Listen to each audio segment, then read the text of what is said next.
Well, great. This topic is titled AI Talking to AI. We're going to be talking about AI avatars for learning and development. I come from a company called Colossyan. If you haven't had a chance to check us out, we build ourselves as the AI video platform for workplace learning. So we help you turn text to video, and there's lots of benefits associated with that. I think this presentation should give you guys a lot of benefit, though. This is more of an overview of the different shifts that we've seen in video and how that impacts ROI and learner engagement. So that there's still going to be plenty of value here, regardless of what tools you end up using. I think to kick us off, I have this somewhat provocative question. So why should you care about AI video? It is my opinion. The reason I joined the company is that I believe every learning designer will create video with AI. The only question is when. If you spend time looking at AI video, if you compare the time, the cost that it takes to produce video traditionally with AI video, it becomes completely obvious that you have to have AI video as part of your tool set. It's just it is a necessary part of what you have to make sure that the content you produce can be edited quickly and produced without having to fly people over and all that sort of thing. So I'm going to be talking about a couple of these shifts, as I mentioned before. I'll talk a little bit about traditional video. I'll talk about iterative video and what that means. And then finally, we talk about AI to AI, which is the sort of current state of the art. And then a bit of a glimpse into the future with what's next. And there'll be an opportunity for some QA as well. This is one of our avatars getting filmed. You can see the studio there. With traditional video, learning designers have to choose between low engagement and high cost. So before I worked at Colossyan, I produced ads for a healthcare company. And if you wanted to produce really good stuff, you had to spend lots and lots of time, lots and lots of money to produce these really high fidelity videos. And there was this risk associated with that because you didn't know what would happen when you shared the final thing with your boss or your stakeholders, or whatever else happened to be. And because of that, you never really knew whether the video you were creating was going to do the job. So you always had this kind of concern, this fear when you're producing this stuff, whether it would be accepted or not. And the speed thing is also very key. So sometimes I'd want to respond very quickly to something going on in the industry, right? So if there was some healthcare crisis or something, I'd want to produce a video about that. But it is very slow to be able to do that if you have to get actors in and you have to get a studio, as I was saying before.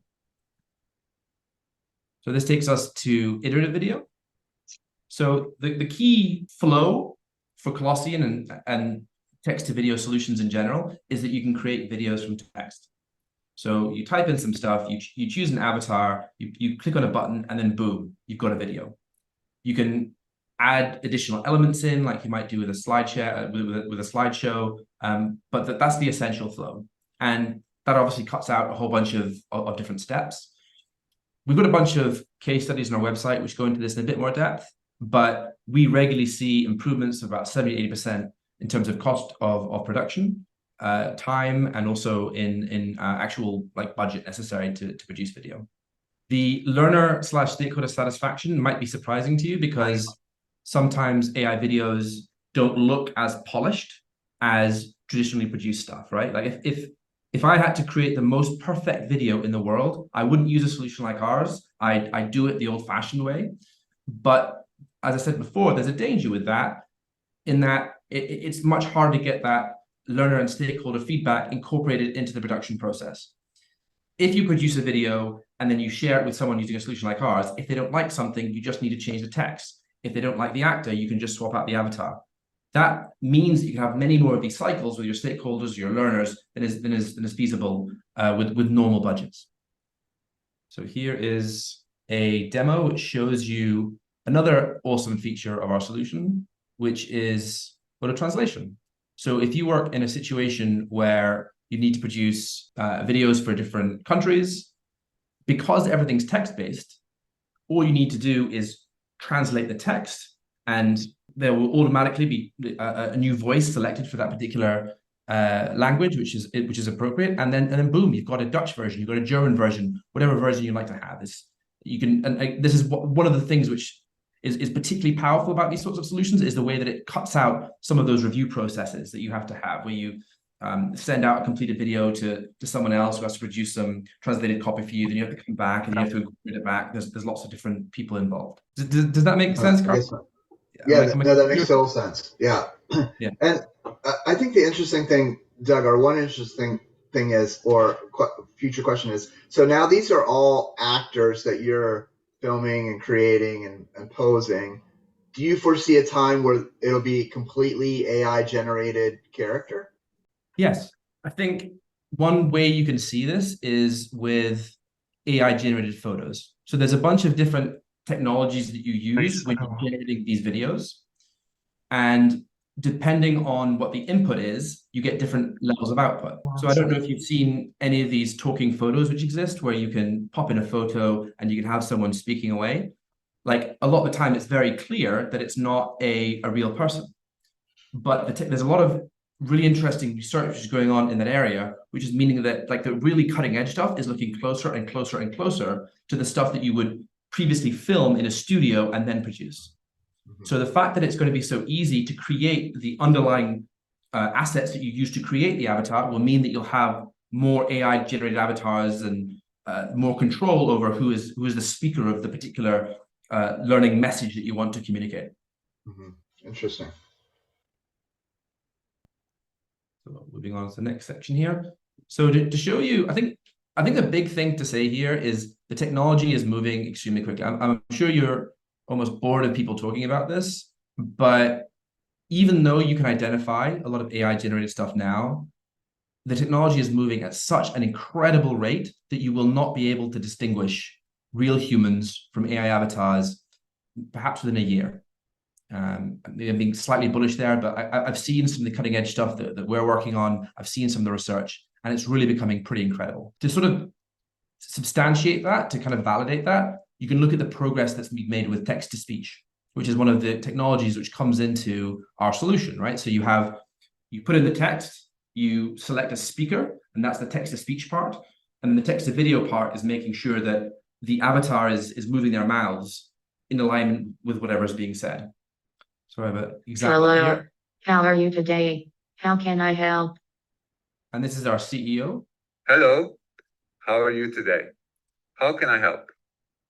Now, part of this is lost on you guys because you probably haven't had a chance to meet our CEO, Dominic. You might think he still sounds pretty robotic, but that's actually what he sounds like in real life. Like the fidelity is actually very, very good. And like with the speech stuff, I think this is one example of how I think this technology can be thought of, depending on your audience, right? When I was originally thinking about joining Colossyan and I saw the avatars, I was like, well, they seem pretty cool. I'm not sure the extent to which I'd use them, but then I heard some of the text to speech. I heard some of the voices, and I was blown away because I'm Scottish, if you can't tell, and I heard there's a Scottish voice in our platform, and it sounds exactly like people I know back in Scotland. Like it was indistinguishable. And I think we're seeing the same level of development from really obvious, like artificial generated voices to extremely high fidelity voices. We're seeing the same transition in video as well.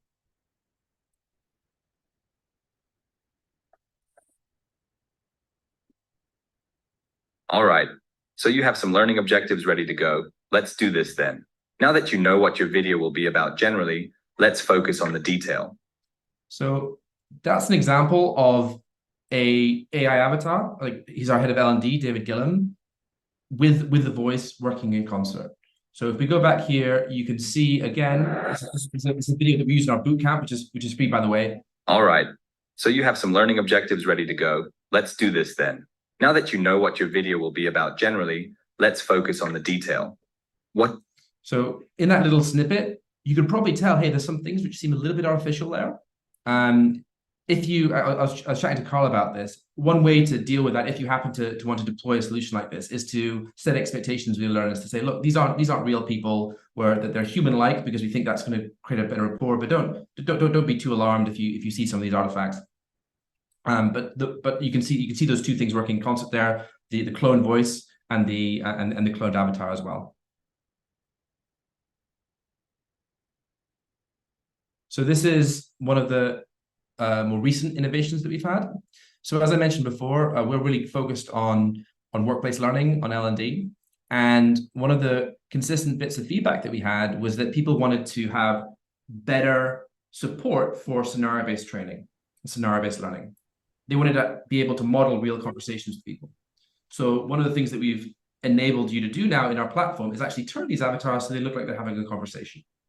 And you can see a little example of that here. Hi, and welcome to Colossyan's conversation series. I'm Grace. And I'm Lisa. In this video, we'll demonstrate a simple conversation between AI avatars. You can adapt this video in any way you like and replace the text with your own unique script. Let's begin. Hey, Lisa, welcome to our company. How are you finding it so far? Hey, Grace. Thanks. It's been a good first day. It's my first time working at such a big company, so it's all very new to me. Do you have any tips for my onboarding week? Of course. I'm glad you asked. In fact, asking questions would be one of my first tips. During your onboarding week, I highly recommend you to ask questions and be proactive. And of course, while it might be a little overwhelming, don't forget to also have fun. After all, it's your first week. Thanks, Grace. I'm excited for my onboarding. Thank you for joining us for this short conversation series. Use Colossyan to create a video like this one, where you can easily choose your location, presenters, and add your own script. See you in our next video. Cool. So there you get an example of this, of how we've been able to have this new feature, which we had as a request from some of our customers. Like, what do you think about that, Carl? I'm kind of curious, like how you respond to that. Do you think that's an interesting thing to be able to do? Yeah, it I mean, I think it's very helpful. Alicia had a comment about she loved how you can incorporate that feature to have conversations. Cool. I think the interesting thing is, oh, go ahead, someone is that, to Doug's point earlier, I heard someone say this is as bad as AI will ever be. And so it's only going to get better from this point forward. So you're going to, I think, very soon see smiling, gesturing, those types of elements that are really going to add it to the next level. But at this point, getting used to how it works and creating these scripts, I think, is important for us so that when it does improve and goes into different areas, we're right there ready for it as it happens.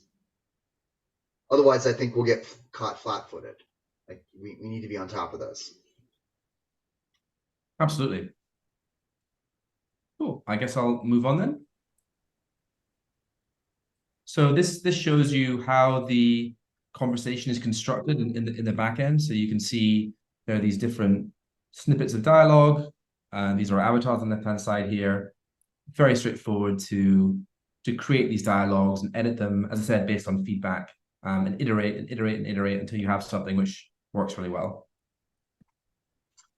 I think another interesting thing about the voice, and I don't know if you'll cover this later or not, is that I liked where you could add emotions to it at certain places. I thought that was an interesting feature. Yeah, so there's a bunch of different ways to do that. So you can influence emotions with the capitalization that you have for the scripts. Hi, and welcome to Colossyan's. Sorry there. You can also choose different voices which have a different sort of tonality, and then there's ways to like change individual snippets of text to add emphasis to particular areas as well. I got a question. Yep. I was just curious about, listening to that last interaction. And because in our at our group, we use a lot of AI voiceover right now. And the only, we're mostly using it for like narration because, it is kind of hard to get that conversational tone. And if you're having a conversation between two people, it's getting a little better. But, and then also if we're trying to relay emotion or anything like that, it's kind of difficult. So I guess my question is, are you able to are you able to like maybe, if a real person cut some voiceover, could you maybe put that into use that as the voiceover, or is it strictly right now just AI voiceover? You can also put in recorded speech, recorded video. Like that's what, when we say it's a video platform, that's what we mean. So the main engine is the AI stuff, of course, but every now and then you want to have something which has the highest possible fidelity, and that's the human being saying something. So you can put that in.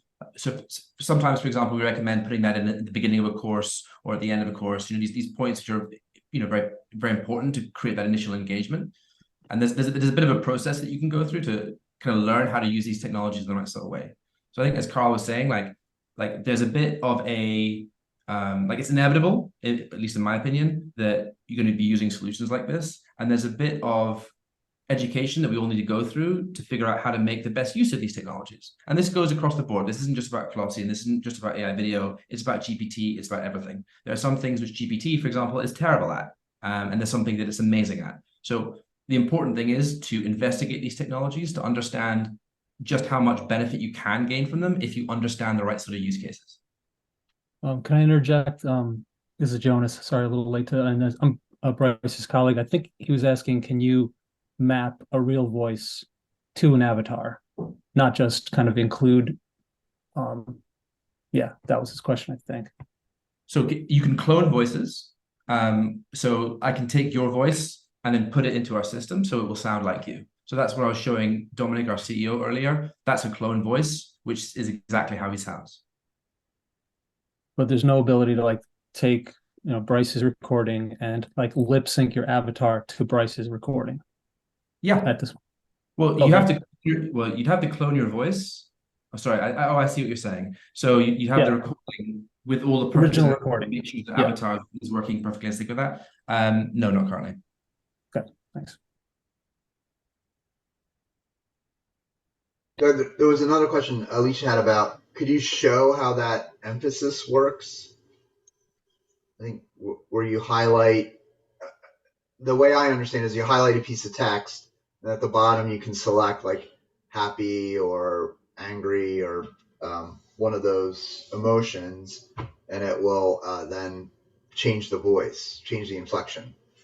Yeah, so that's done on a per voice basis. I'm happy to share some stuff afterwards to kind of give you some more information on this. That's basically right. So there's in the script editor, I can maybe kind of give you a bit of a view on this by showing you the dashboard a little bit, so you can see how the actual UI bit of it works. Yeah, so basically there's a bunch of these different icons here which you can use to change elements in the script, and also there's an AI assistant which will help you write the script as well. There's a whole bunch of different features which are in here, including some moderation of expression.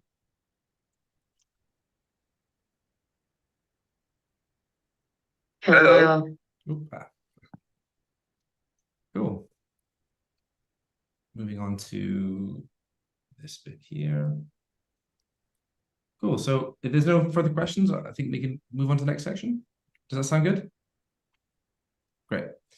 So, as I mentioned before, we had this traditional video production, which you can produce amazing stuff with, but is very slow and very expensive.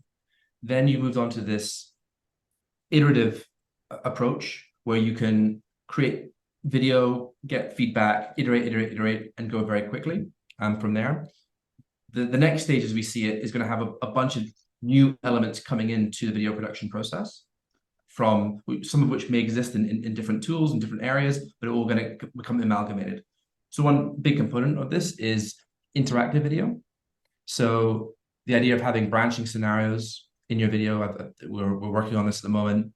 Embedded knowledge checkers, so you can prompt people as they're watching a video to respond to particular questions that you might put in to make sure that they're paying attention, and integrating that with your LMS. And from a technical perspective, something which is really key that all the players in the space are working on is improving the speed of rendering. So as we get faster and faster at generating these videos, you start to unlock different sorts of use cases. One use case which will exist in the future is video chatbots, which you can interact with directly based on models of the people you're trying to train people to communicate with.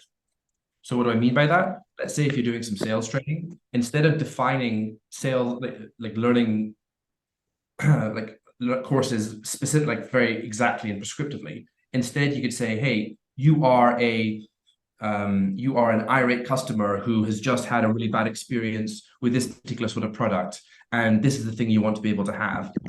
This is the outcome you want to be able to have for this call.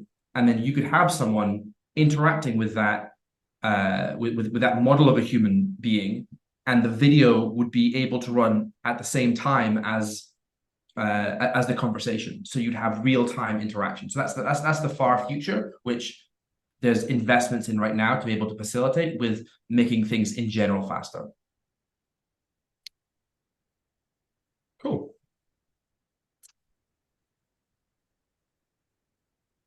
So yeah, so I guess that's the summary there of the AI talking to AI section. Very excited about the interactive stuff. Very excited about the simulations and the real-time response stuff.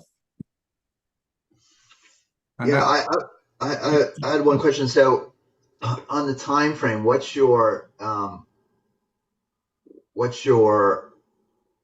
guess? I mean, AI came about, it seems pretty quickly. I know they've been working on it for decades, but boom, it was here. And then I think AI, one of the reasons why it's so effective is because there are the infrastructure is already built. And I think it would be so do you have like a prediction of when do you think some of this will happen, or is it still not quite sure? So there's lots of different things which I've mentioned today. So on the interactive video, I know that we're deploying stuff for this beginning H1 next year. So we've got demos that we're working on to start putting in some more interaction, some more stuff which facilitates engagement with users. We have gestures that we're also working on so that you can more exactly control how the avatar moves aligned with your text. So you can have a bit of text and you can have a gesture associated with that. So when that particular word is said, there's also like a movement of a hand or a point or whatever else happens to be. And we've got some demos of that as well. The photo stuff that I talked about, it's kind of difficult to say because like it's still at kind of the research stage. So just so you guys know the kind of process here, what happens is we have a big AI research team, and they spend lots of time doing very in-depth research, like cutting-edge research, publishable research into the right way to model human beings as convincingly as possible. And the techniques that they use there are sometimes appropriate for our product and sometimes not. To be able to have a product like ours, you need to be able to generate these videos quickly. And sometimes the things that the AI guys do is not compatible with the sorts of timescales that people expect to be able to operate with if they're generating these videos.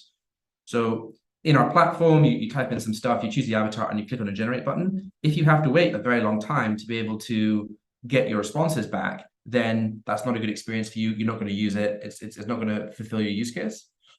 And sometimes it's not super clear how much you can make the AI research stuff, which the guys are working on in the background, like super efficient to the point that it can actually be productized. So that's the kind of unknown about this, which makes it kind of difficult to put like exact dates on things. But I'm expecting from our side, for example, from our company, we'll probably see AI avatars next year at some point. Photo avatars next year sometime. And I think that I mentioned the interactive stuff as well. The gestures, I think that's probably H1 with a basic set. So these things kind of extend, right? So if you want to enable gestures, you have a set of gestures that you want to be able to implement, and then you take that stage by stage. So you say, okay, cool, we're going to enable this set, and then this set, and then this set. So it'll start H1 next year. Over the course of the year, it'll become fuller and fuller until you pretty much get everything that you might need. I'd say probably by the end of the year. Mm-hmm. I have a question. Bryce was mentioning about getting realism with our voiceovers, and one of the very helpful things with Well Said is you can start adding like inflection, you can do phonetic, but you can do like manual intervention to get it to where you like it, and then Yeah. you take and you piece it back together.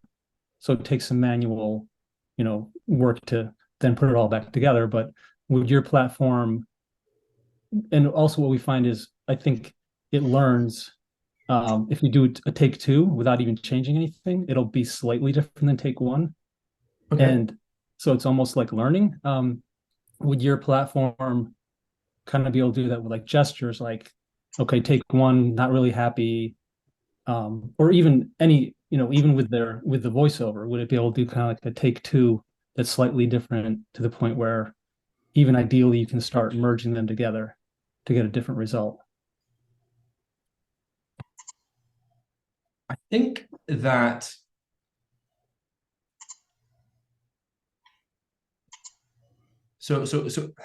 there's not like a really easy answer to that question.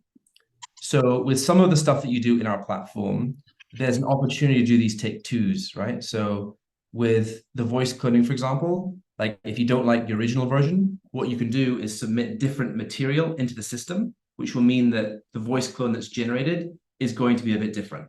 So there's this opportunity to kind of do it until you get this kind of voice clone, which works really well.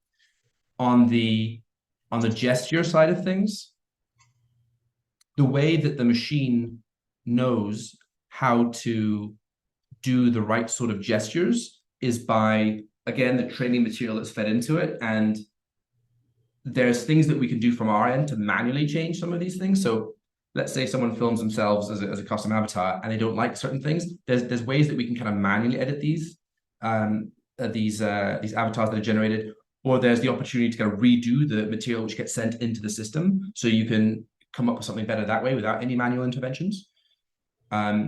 There's part of those manual interventions can be changing some of the parameters so that the model is just generated a little bit differently.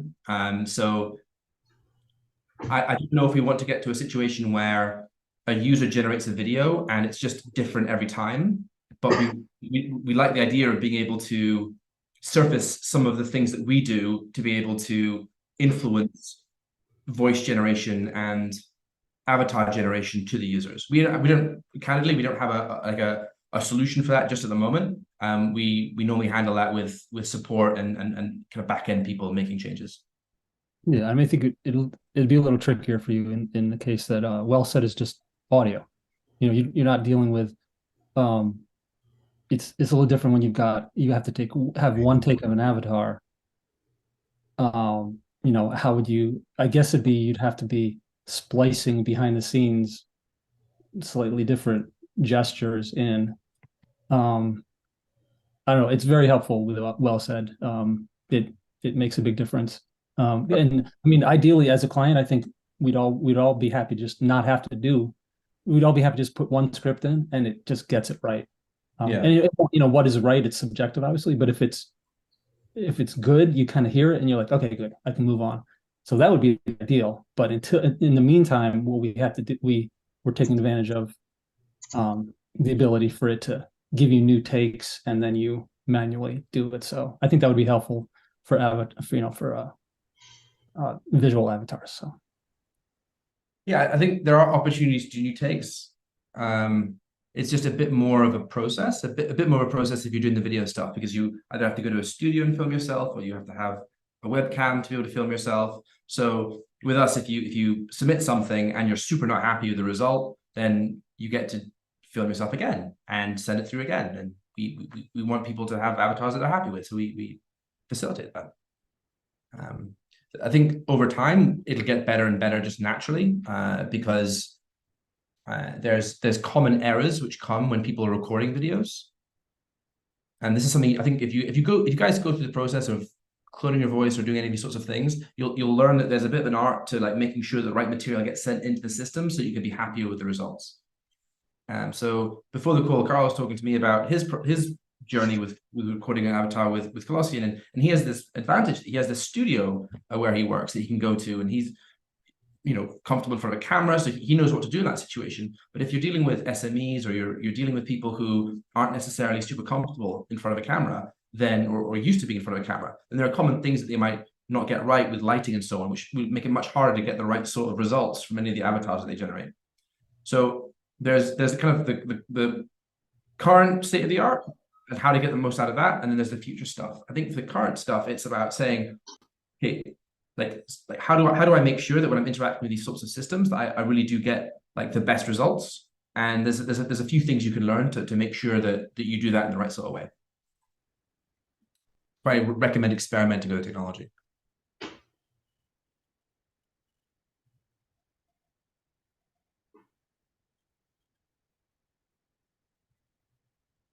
Did that make sense? Yes, thanks. Thanks. Yeah, okay. I mean, you can say if it doesn't. I think I had this conversation recently with someone who does surveys in L&D, and I think it's called the L&D Sentiment Survey. So this guy sends out lots and lots of questionnaires to people, and one of the questions he was asking this year was about AI and how people feel about it.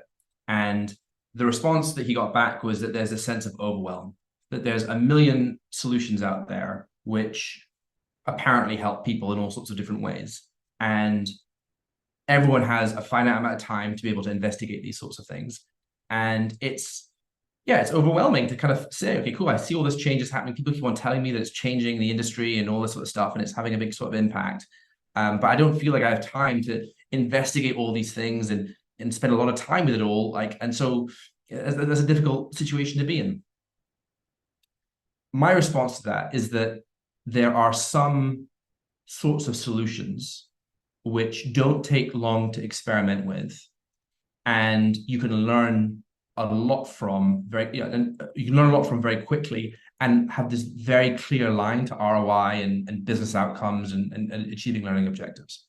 So with GPT, for example, you can use it to shorten text. You can use it to determine whether an essay is meeting certain fulfilling certain criteria that you might specify. If you're using it for video purposes, you can put a script into GPT and say, hey, does this script comply with best practices for creating learning videos, like Maya's rules or any of these other sorts of sets of principles that you might want to use to be able to evaluate these sorts of things? So that's pretty clear, right? Like you can spend 5 minutes and say, cool, I can see that. That's an experiment that you can run, which gives you a bit more control and a sense of, okay, cool, I understand this technology and I can understand how fast it is. With the AI video stuff, again, like we're not the only player in this space. So, try us, try other people if you like. Create a video, see how long it takes you. It took my nephew 14 minutes to create a video about Minecraft and translate it into Ukrainian. Like I just gave him the platform, and he just started doing all this random stuff, and he made this video in Ukrainian. And the fact that he can do that with like zero training, like he's 7, like he doesn't know anything about video creation, means that we're changing essentially the way that these things can get built. It means you can have fewer people involved in the process. It means you can iterate faster. It means that SMEs can have more control over the content that's produced. It unlocks a lot of value, and I think you can see that pretty quickly if you invest that generally at 15 minutes in looking in the tool. So yeah, I think my general recommendation with any of the AI stuff is to try and figure out what experiments you could run in 20 minutes, half an hour, to give you a bit of a sense of what you think this technology could do for you. Ooh, any further questions? I mean, I'm kind of curious to hear more about the challenges you guys have. I mean, it doesn't necessarily need to be about our solution or anything like that. But like, what are the use cases that you guys see for AI generally, even outside of the video stuff? Would someone be willing to share?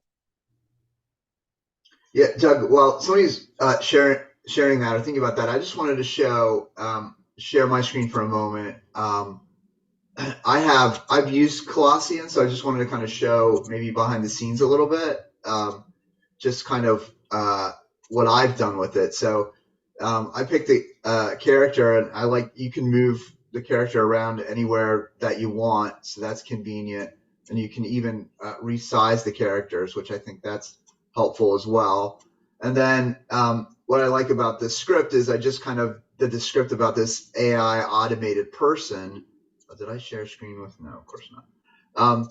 And here's kind of the effect if you wanted to see kind of the emotion effect. So I'll just kind of play this in preview mode, and then you can kind of hear what she says, and then the effect. Maybe we'll start. Okay. Oh, of course. Wow, the curse of live demos. Yeah. All right. So let me just refresh that. So the idea is, though, with the platform, you can also add elements of text-based elements, other images, additional information, so that it's not just your avatar, but a whole different element. So let's try it one more time. Okay. So if I go here, I have her already kind of baked in. Here's the video, and you can at least hear her change in tone. Let's start here. I just want to say. Oh, okay. Whoops. I hit it exactly. It will also eventually allow folks to choose a customized instructor for their e-learning courses. And before I go, I just want to say, Carl, you are doing a great job with this presentation. So you can hear a little bit of how she went, from one tone to kind of the whisper tone, which is kind of I think that's kind of a neat element to add. And if you look here, you can see, to Alicia's question, right down here is all of the different, angry, cheerful, excited, sad, whispering. So you can add these different emotions throughout your script to kind of add emphasis or to create that emphasis. And you also have the ability here to have a new pronunciation for a certain word. So, if I don't like implications, I can highlight that word and I can choose a different pronunciation, phonetic spelling, the voice, etc., which is, I think that's a nice feature as well in terms of adding that information. So I just want to show you a couple of things that I have played with Colossyan and added that, and just give you a sense of kind of what the platform looks like. And then also you can see here that you can generate your videos, and there's a number of different templates that you can use. So if you wanted to grab some templates, number of different voices that you could choose, and a number of different avatars. So there's quite a number of different types of avatars that you can select in different clothing and different environments, so that you could add those different ages, so that you could add those to your videos as well. So I just wanted to give people a sense of kind of the depth of what are some of the things that are available in this type of product. So sorry, Doug, I just wanted to kind of give a sense of like kind of how it's being used. And I use it in one of my courses for an overview of the course. I used this particular video, strung together a number of different kind of scenes, and it ended up to be about a 2-minute video with different backgrounds and different information. And I love the fact that you can just type stuff in. I had to change it to the phonetic spelling for my last name, but other than that, it worked pretty effectively. So I mentioned before that part of sort of controlling or managing all of this stuff is to kind of understand how to make the best use of it. And part of that is about understanding your own preferences, your learning preferences in terms of how things are displayed. So for me personally, I like to mix up how the avatars are presented quite a bit. So if you select the avatar tab, avatar tab there. So we can see that Jason's selected, and we can see that we've got these different options here. So full body, shoulder, bubble. So if you click on bubble, you can see this face kind of disappears this maybe corner here. So that's a way that you can vary the way that the avatar interacts with people. And one of the advantages of this is that there's no gestures sometimes, which is sometimes a nice thing if you don't want to distract from the main content on the page. And you can also have no avatar, just have the voiceover stuff if that's something that you wish for a particular segment of the video. There's also the shoulder view there, and you can play around with the position and have a bit of fun trying to find the right way to present that. Something I didn't mention actually, which is probably a good thing to talk about, is how we actually pull in a bunch of different services into our platform. So we have AI image generation, for example, to help you create more assets for the videos that you create. We also have a feature to enable you to create a video on the fly based on a prompt that you provide. So you could say, hey, I want to create a video about bees, for example, and you can provide some additional information about your objective, about your intended audience, and then we'll generate a video for you. And this might not be something which is ready to share with people, but it's a really great tool to be able to ideate about how you want your video to look like if you're feeling a bit blocked for whatever reason.